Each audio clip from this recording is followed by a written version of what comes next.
Hey, welcome to Sean's Boosted Garage again. Going to continue on with the radiator install that I started last week. Just to give a recap, I started with I bought a brand new Mishimoto radiator, and it's supposed to be a direct fit, direct drop in for I think 9704 Mustangs, basically the new Edge SN95 body style.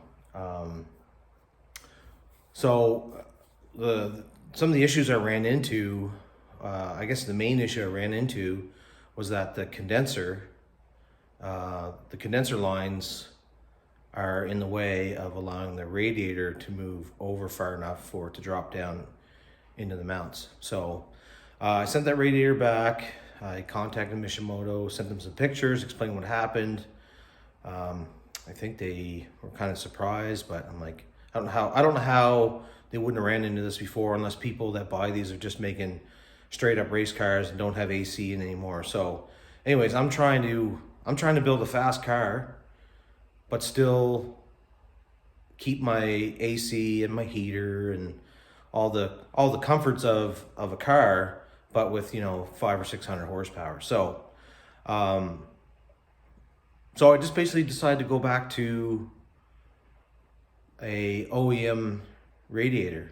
Now that was hard to find. I had to buy another used one. Just so you know, Ford, I guess, discontinued. They don't make them anymore. So you're basically gonna have to find someone that scraps Terminators or Mach 1s and buy a radiator from them. I think the only thing that's available out there in the aftermarket, like from a part supplier, is a radiator that has plastic tanks. I wanted to stay with the OEM the OEM radiator, because it retains the aluminum tanks, which I think would be a more durable setup, and I'm hoping less prone to leaking. So anyways, I guess I'll just put a time lapse on. It's gonna be pretty straightforward. Although this radiator I bought came with an OEM fan, and I'm kind of hoping I can get that to fit. I have gone with the like a Derail, I think it's like a 17-inch 2-speed fan, and it does the trick, but I don't think anything moves air like the OEM fan does. So if I can get that to fit this time, then that's what I'm going to use, and if not, then I'll just install my Derail fan again. Like I said, it did the trick, but I think the OEM fan moves a lot more air. So anyways, thanks for watching, and I'll get back to you.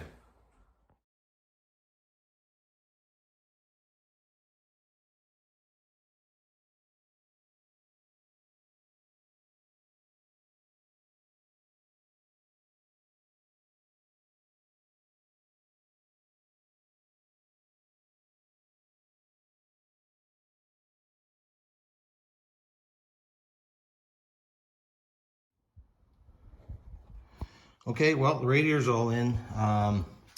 Couldn't get the OEM fan to fit.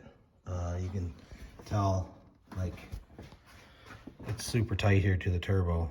Like, I don't know if you noticed or not, but I had to do some clearancing there when I first installed it. And there's the space between the hot side, so it's tight, but I put a blanket over this to kind of try to keep some heat away from the fan.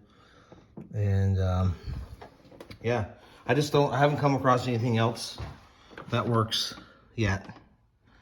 So I bought this Derail fan, and like I said, it does the trick, but I think I'd rather have the OEM one on if I could, but it just doesn't work.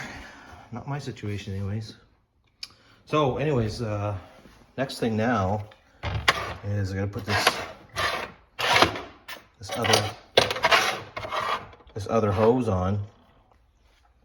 This is the inline thermostat I talked about earlier, and I don't think there's really anything.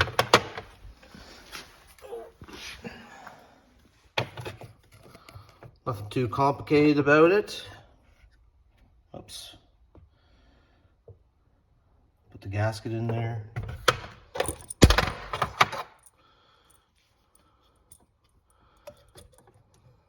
Put the thermostat in there, and I just gotta double check online and make sure that this is the right way, because it might go the other way, like that.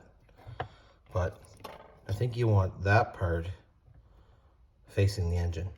But I gotta double check to be sure. I don't want to put it in wrong. Okay, I'll be back in a few minutes.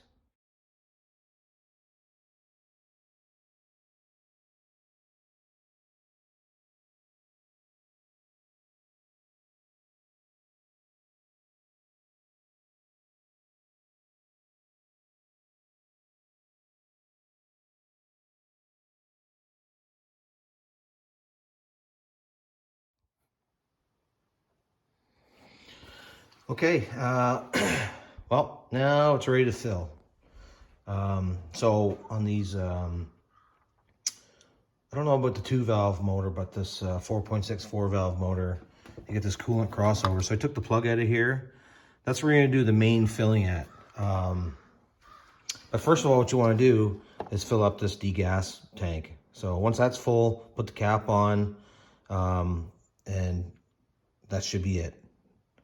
And then, like I said, just do all the filling through here. So I'll fill this up, and then I'll move over to here, and maybe I'll keep a little level of water in there, and or coolant mixture in there, and then kind of watch for bubbles. I tried this once before, and I don't know if there's a great big air bubble in the system or something, but a whole bunch just came sort of flowing out and over, and so it didn't work kind of as nicely as I had hoped. But anyways, we'll give it a try again and see what happens.